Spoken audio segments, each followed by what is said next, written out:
Nerdgasm.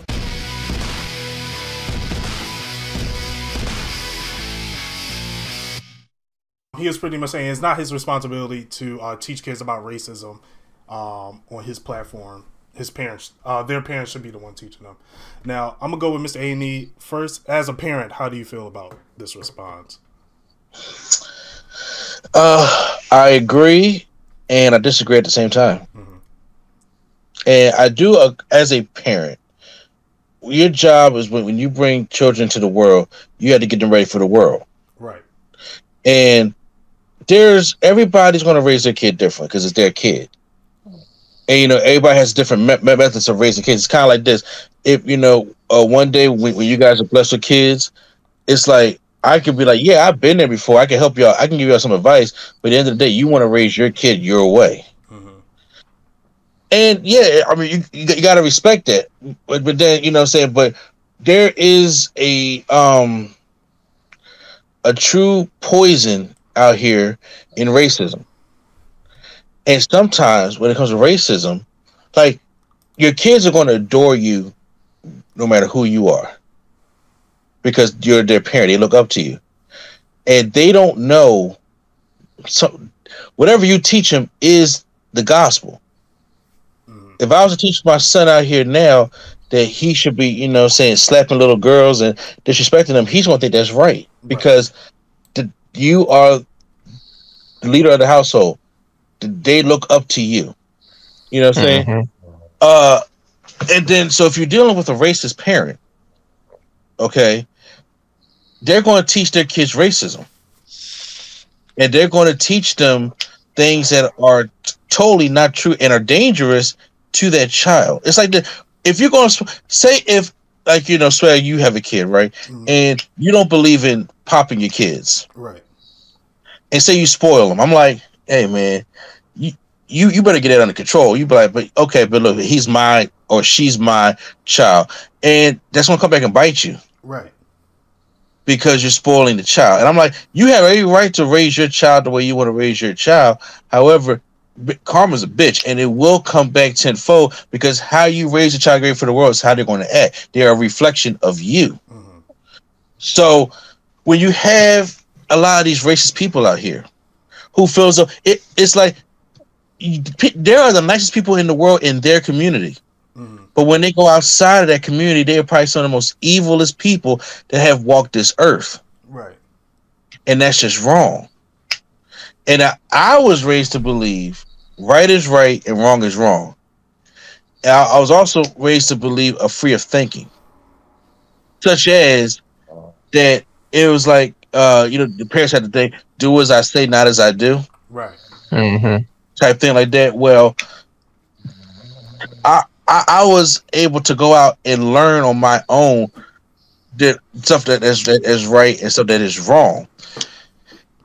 I understand there's a lot of pressure on celebrities and people that stream and stuff like that says, well, it's not my responsibility to teach them that. He does have a point. The parents should teach them that, but the problem is the parents are going to teach their kids what they feel as though is right. It was wrong. Right. And so if somebody gets on his stream and they are saying racist remarks about, somebody that clearly watches Ninja, then the question is, what are you going to do about it? Because that is a wrong action. But you're not born racist. You learn that from your people. Right. You learn that from your people. And then you have some people that are more on the progressive side that be like, well, let me find out for my own because it's not right that they treat certain people or certain sexes this way. And if you have a platform, because the thing is, when you're famous, whether you're mildly famous or you're big famous, you have a platform that attracts all kinds of people, mm-hmm. whether you like it or not. If you have made a platform that's exclusive to a certain amount of people, well, then you'll get that, but then you could probably be in the wrong because you're saying only a certain amount, only this kind of people can watch my stuff. You have an open platform to everybody. And these people who watch you are Black, Asian, Native American, Hispanic, disabled, gay, women, it doesn't matter. You are ninja. You are the Fortnite streamer. You are popular enough that they all, almost take what you say with the gospel. Mm-hmm. And especially when you're in that age range right now, that these kids are defiant of their parents. Don't know, but everybody on this call right now has not wanted to listen to their parents one time or another. Mm-hmm. That they didn't have the answer. They wrong. Because they're not out here living like I am.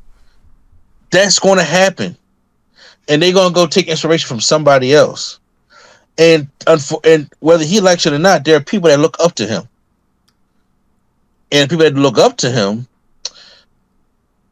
I'm not saying it's his job, he has responsibility, but I'm just saying, but to let people know that, hey, racism is wrong. Mm-hmm. But there's the one thing that people don't like, and even me to a certain extent, is status. Mm-hmm. When you go one way, people don't want the backlash of it. They don't.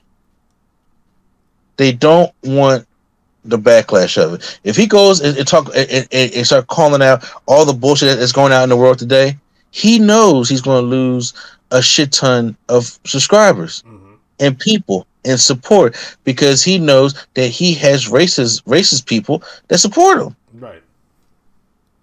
But what's important now? But that's just human nature. It takes a certain amount of balls to grow up and be like, yo, man, this is wrong. It's kind of like I know you don't watch wrestling, right? Mm-hmm. But if you want to just have a good day and find an ally, go to Dave Bautista's Twitter, okay? Oh, yeah. Yeah. He curse out everybody. And emphasize, he grew up in DC, so it's different. But then, and then there's another wrestler named Kevin Nash who has a decent Twitter calling out these assholes also. So Mick Foley, who is a Hall of Famer, was just like, he's an ally of us, but he was hesitant on how to speak out about it. But then they inspired him to just come out with it. And it's like after you go through that initial burn, and you're like, oh man, I woke up and I lost 1 million followers or 500,000, but you know what? It's a more peaceful place to be, right? Because you don't need them people, and you don't. And I think him being 29 years old, he's not thinking about teaching right and wrong from the race. He's thinking about status, right? And once again, it's hard to teach anybody, especially somebody like him, about what's important if you never experienced it. What racism has he experienced? Right. Is he gay? Did he experience any kind of, homophobia? Has he, is he sexist? Like he hasn't experienced any of this stuff. Experience is the best teacher. Mm-hmm. And it's kind of like, when kids, when they start going protesting and, and then it's like, oh, because our school got shot up, but we're going to make a difference about it. They've lived through a traumatic experience. Racism is built in trauma. Right. Okay? It's black trauma that we've been going through for centuries. Not days, not weeks, not months, not years, not decades. Centuries, okay? And it's been passed down and passed down. And he is not going to understand that trauma. All he sees is, look, I don't care. I'm not racist, so that's all it cares about. But right now, we are living in an age where just not being racist is not enough. You know how many people that we have met or that we have known in our group of friends that are just like, well, I'm not racist. Right. That's not good enough. Anti-racist. You got to be anti-racist, because when you're not racist, right, and it's like something happens to us, you can't tell us, well, I'm not that way. Right. I'm telling you something, right. You not saying nothing are just as bad as the people that's doing it. Right. And I hate the line where it's like, I don't see color. It's like, no, you have to see color. You have to see there's an advantage going on. Yes, you have to see color, because that, and then and then when people, it's like it's a touchy topic, it's a scary topic, especially when you're on that platform. And I understand, like I said, when he tried to come out and say, the parents got to teach that, but I was like, but when the parents are corrupted, Like, how do you break the cycle? Right. You gotta learn how to break the cycle. Racist grandfathers raise racist parents who are raising racist grandkids. They're grooming them. And people's like, well, you know what? We gotta wait for all the racists to die. I'm like, so when all them racist people in the GOP, say in the next 20 years start dying off, what do you think is gonna happen? It's gonna be, we're gonna have free thinking people. They're grooming the next generation to be like them.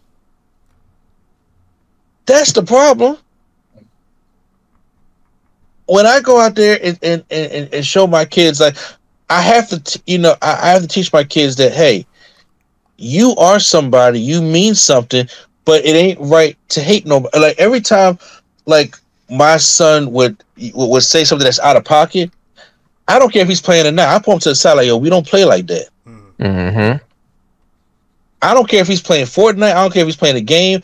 I don't care. Like, I can hear him because he's be loud playing Fortnite, and he will say certain things, and they'll make certain jokes to each other. And I'm like, no. I'll come into the room like, yo, we don't even play like that. You don't call this person this. You don't call this person that. You have respect. You have respect for your fellow man, because if you are somebody who is like I am, a family that comes from a Christian family who believes in God, hey, the same God that loves me loves the other man too. Okay, and then you're going to learn how to be respectful, because you're not going to pass that poison on. I remember that happened to me in high school. Me and a guy named Robert. Not any of the Roberts y'all know. We was talking about something, and then we started arguing, and then he called me the N-word, and I called him a Nazi. And we were screaming at each other, and the teacher pulls apart. Like, what the fuck is wrong with y'all? And the teacher's like, yo, that is not a way to play. To some people, it's like, yo, it's cool. It's kind of like, I'm not gonna say no names, but I'm just saying, it's like, well, look, I don't care if these people use the N-word. I'm like, that's not good enough. Right. Because when you enable the problem gets worse. But once again, at the end of the day, everybody cares about status. And I have been learning that remember when we put up on YouTube years ago the hip hop video about the Asian guy? Right. And I didn't like the video at all, and they came at me hard. You do remember that? Yeah. Yeah, I took that video down because I was like, hey, they're not gonna curse me if I'm not getting paid for it. I cared about status. And I'm like, as I grew older and got more mature in this YouTube world, and just got older in general, it's like, status don't mean shit. Right. Status don't mean shit when you have fake status. Everybody that cheers you on, and you're like, oh man, I got all these fans and everybody loves me. No, they don't. And if you gotta get rid of the people that don't care about you, then so be it. So yeah, right and wrong in my personal opinion, because I am a parent, but I'm not saying he needs to go out and march for Black Lives Matter and sit there and say, hey, I'm going to be out there on the front lines and take a knee. I ain't say he has to do all that. Right.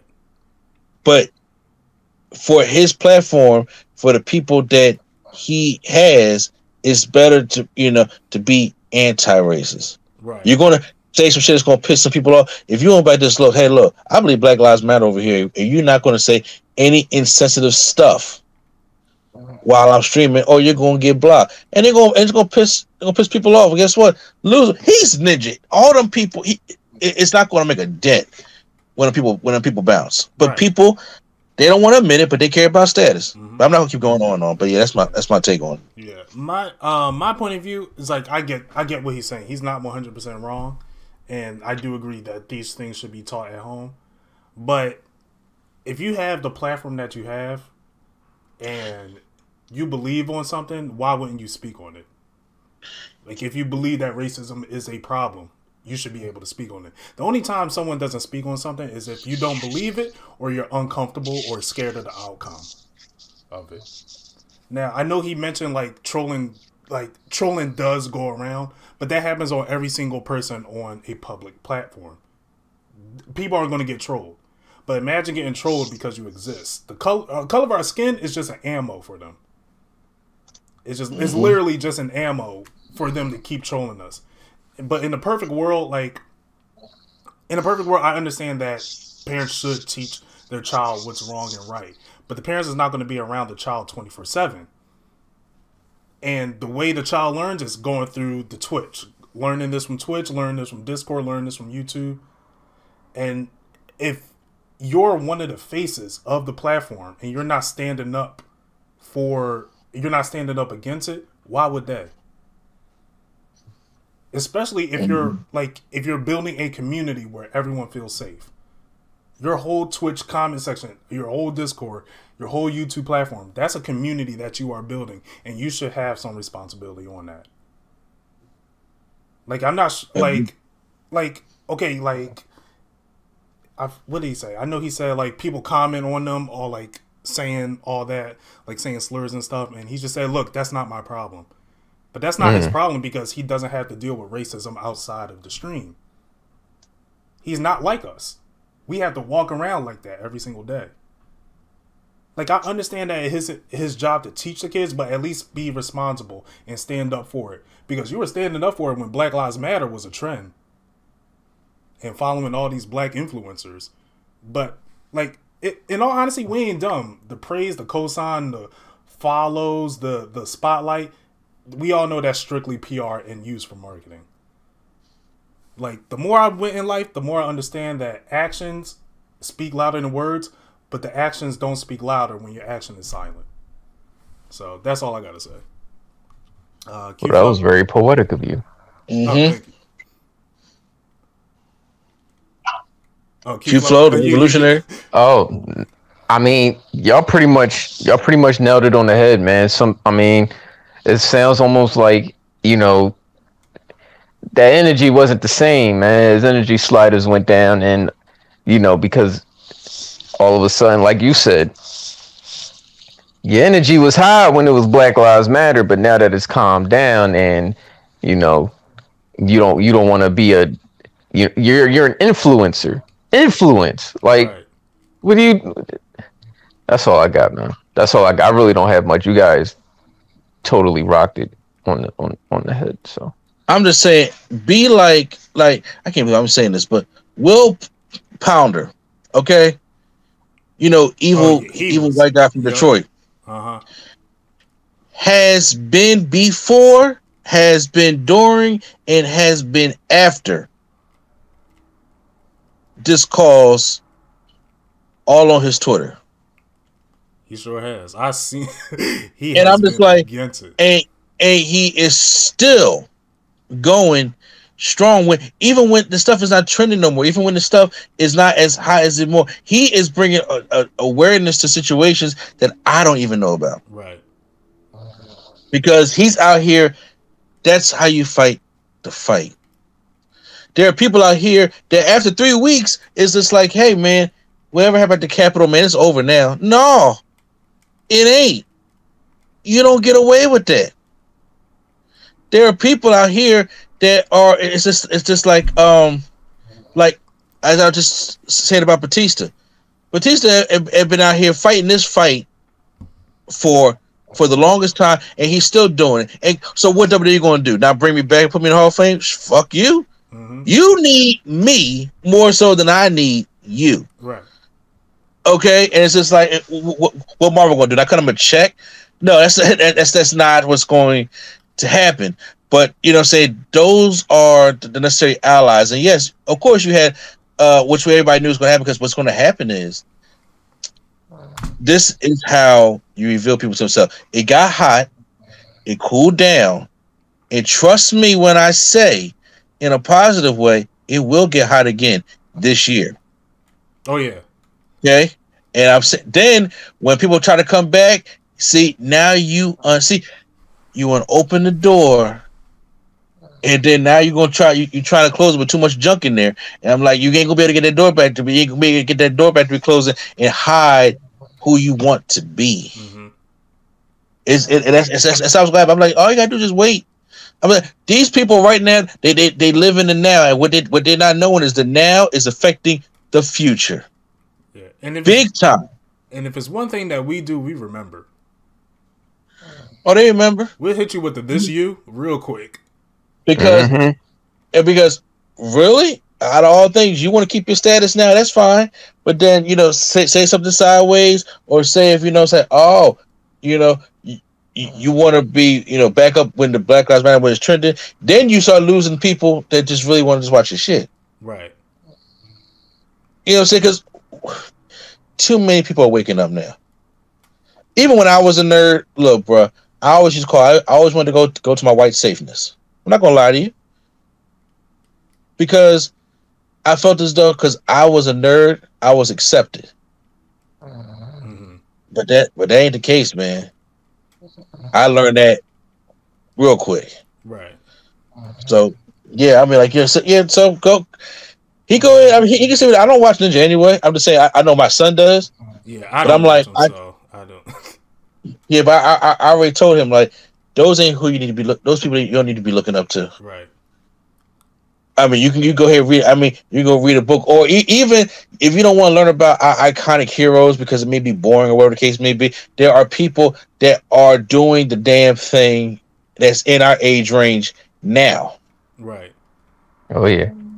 As doing it. Go listen to Uncle Q. He make inspirational music. There's even streamers that's doing more than him. That's putting more creativity. I discovered this guy. He did a Final Fantasy VII playthrough. He was playing through the original and the remake at the same time, and I was like, "That's an amazing experience." But all you got to do is turn on Fortnite and know you're going to get an audience. When there's more creative people out here trying to fight for an audience, and you just shadow follow them. But that's not enough. Like, what's a follow going to do for our cause? Yeah, and what's being non-racist going to do for our cause? Right. Ain't gonna do. You know how much? Let's say, if you say no, bro, I don't feel like that, but I get killed in the street the next day. You coming to my funeral? No. You gonna cry for me? No. You don't even know I exist. Right. Mm-hmm. But you care. That ain't how it works. And unfortunately, that's just not how it works. It's so much more to that. And I'm just like, I'm sorry, y'all. Call me the bad guy on a lot of things. I'm just like, but it's just like certain circles, I just can't, I don't trust people. Right. Because, so I come from a Southern family. Sometimes I can just see through people. And it's just like, man, sometimes you want them to, but they don't have your best interest at heart. But I'll leave it at that. Mm-hmm. No, I 100% agree. I don't know. I hope he changes his attitude. No, I don't. I don't want him to. I don't want him to. Because the problem, what are we hoping to change? Mm-hmm. It's like you, as just a good-hearted person, because of the years I've known you and Q-Flow, good-hearted people like, yeah, I kind of hope he kind of like finds his way. He ain't lost. He ain't lost. Kyrie Irving is lost. He's not lost. I meant to ask you about that. I don't know what's going on. Yeah. Kyrie Irving. I don't know where he at. He lost. Kyrie has to try to find his way back. You can tell when somebody is truly lost and they're trying to find their way. Like, for instance, like I said, you don't watch wrestling, but I know me and Q watch wrestling. Randy Orton was lost. Oh yeah. And he found himself. But he put himself on a public state and said, look, I'm embarrassed to admit this, but I finally realized what Black Lives Matter means. But you got to admit that. Right. Mm-hmm. And say that, look, and to be lost is to be able to sit down and let somebody help you try to find your way. This man ain't lost. If this man was sitting there on an interview and talking some how you felt teaching racism, well, that's the parents' job. He ain't lost. If he had said, if there's something else that I personally can do, could somebody help me? Right. Understand to teach. That man ain't lost. So I'm not gonna say I hope he finds his way. He found his way. And this is the way that he want to be at. Look, one thing I am so sick and tired of everybody thinking about doing laws and actions and stuff like that. Look, this Black Lives Matter stuff, it ain't I don't need no white person to love me. I'm loved by people already. Martin Luther King said it best in one of his quotes. And he said, we out here fighting because to try to change the law. And the law is not to make a man love me, but it's to stop him from lynching me. I don't care who is an ally, who's not, because we're going to have allies, and we're not going to have allies. But the point of the fight is to stop this shit from keep going and happening. That's what the fight is. I don't need your friendship. I don't need your ally. You know what I'm saying? We got plenty of more powerful allies than Ninja. You know what I'm saying? And I don't even consider him one. Mm-hmm. Way more people in our culture who are people of color and the white folks. Shit, I'd rather take Robert De Niro than Ninja. I'd rather take Jimmy Kimmel than Ninja. I'd rather take Chris Cuomo than Ninja. I'll take both Kumo brothers. Exactly. These people who have went on the forefront and have shown what side they on, what they believe in, and don't care about the scrutiny that comes with it. I don't care. That man don't pay my bills. That man don't wipe my ass. That man does not put me to sleep. That man does his own thing, and he go out there and work and do his stuff with Fortnite. Fortnite ain't gonna be around forever. Right. You know what I'm saying? And that's for him. So like I said, I know by the caring person you are, and you're like, hey, I hope he can find his way. Bro, I'm telling you right now, as long as I know you, I'm telling you right now, the people that you be praying for, which I agree with, they ain't lost. Ain't nothing wrong with them people. They not lost. And, you know, God bless you for being the kind of man you are, for going out there and finding the good in people. But, man, I'm telling you right now, these people ain't lost. And they never were. They know what they're doing. They know exactly what they're doing, and they want your sympathy. And you're going to give it to them because of who you are, and I applaud you for that. But these people ain't lost. They not.